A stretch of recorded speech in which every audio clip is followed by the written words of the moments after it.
Man, this phone is good. I mean, this phone is really good. What's up, everybody? This is Eric, the Tech Preacher from Easy Computer Solutions.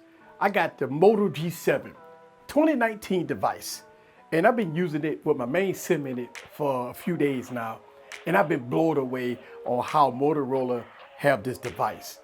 You know, for the new market, you can get this phone for about $250. In the used market, you can get this phone for about $140. Let me give you my thoughts about having the Moto G7 after a full year of use, off and on. Sit back and relax and get your popcorn ready. Ooh, this phone is gorgeous. And follow me on this journey. Let's go.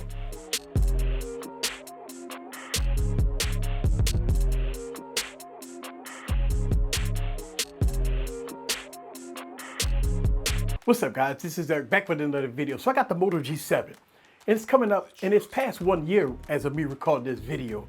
I've been having this device since the release date.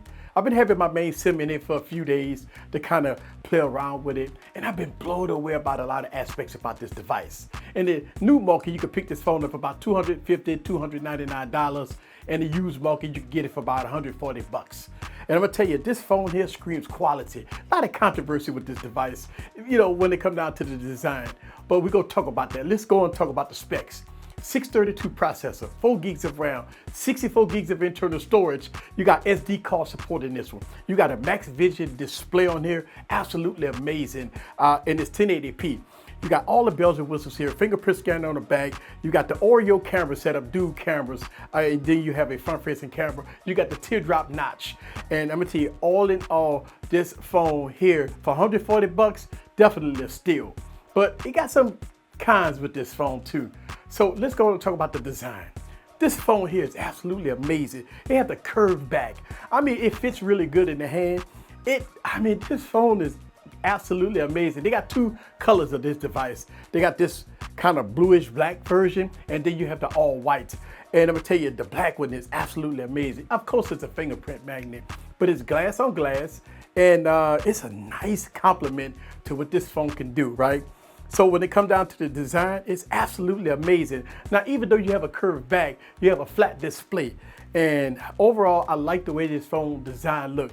I mean, I like the teardrop notch, not large bezels, but not small bezels neither. But the design on here, I love it. I mean, this phone is gorgeous. So let's talk about the performance. And look, that's one of the reasons why I'm blown away about this device. Look, let's take away the specs, right? 632 processor, 4 gigs of RAM. The techies, right, that watch this video like, oh my God, that thing don't have an 835, it don't have an 845, it don't have the 855, it don't have the 865, it's trash.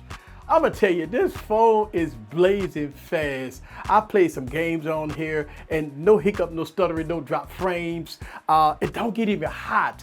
It plays everything in the App Store. I mean, it's blazing fast with this device.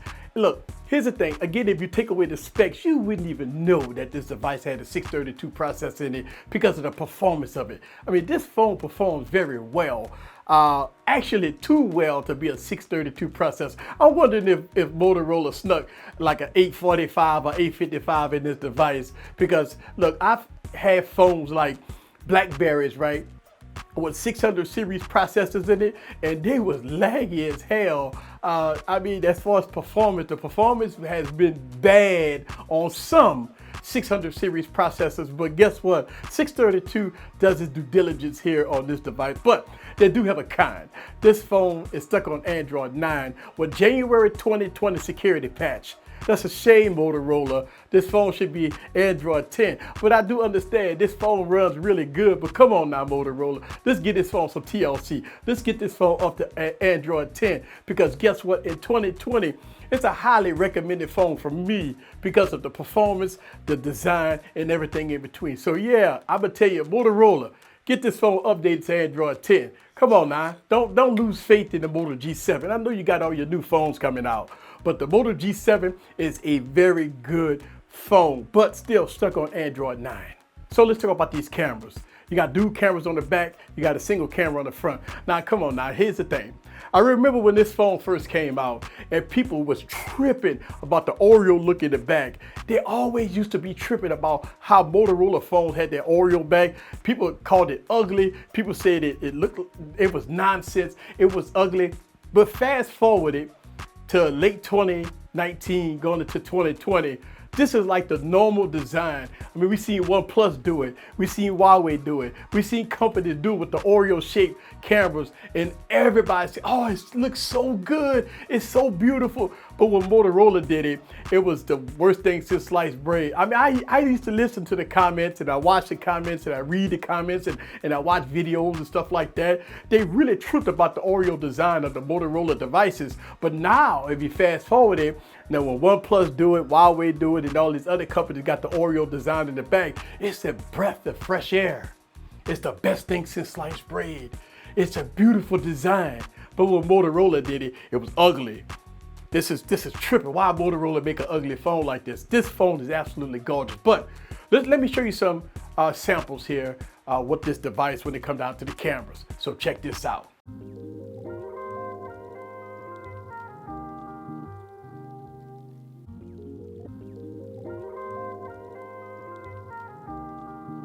Downtown, I got that heat, let's go.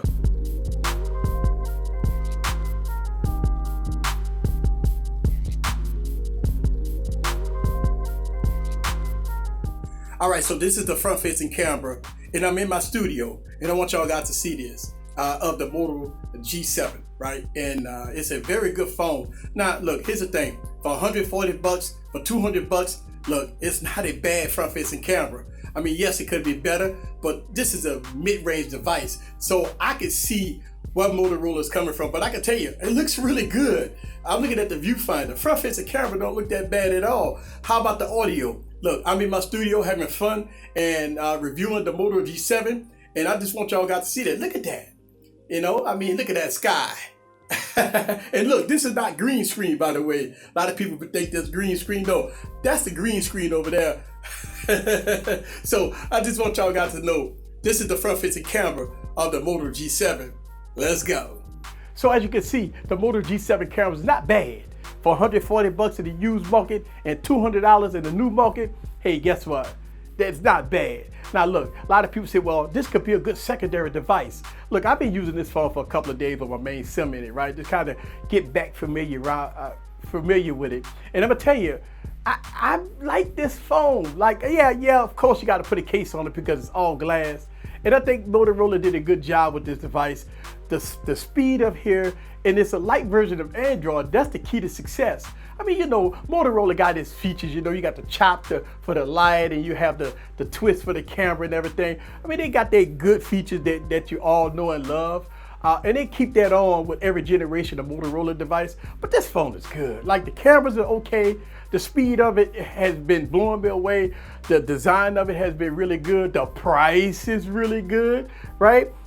Playing games on it. Again, I play some heavy duty games with this phone, and it plays it very well. So no issues with that.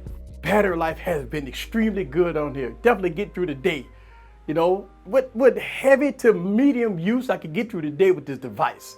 So that's no issues here. Overall, for the price versus product, highly recommended device. And I'm gonna tell you that Motorola, after a year later, have done their due diligence. Now, at least they keep the security patches almost up to date. That's a good thing, right? Hopefully this phone will get Android 10 and get some little more support on it. Look, I don't see any bug fixes that this device need. I haven't had no app crashes and no issues with this phone. Battery life has been extremely good. So overall, I like the Moto G7. I'm glad I got it. Shame on me for not getting the white one, which I might still get. I mean, for the price, I might just go to grab the white one to add to my collection. This is Eric from Easy Computer Solutions. Leave your comments down below. Let me know what you think about the Moto G7 in all its glory. I like this phone. Look, if you go back and look at the past Moto G devices about 3-4 years ago, they suck. But the Moto G7, oh yeah, King Supreme of the mid-tier market. See you guys on the next video. Whoo, look at that. Would you look at that? Peace.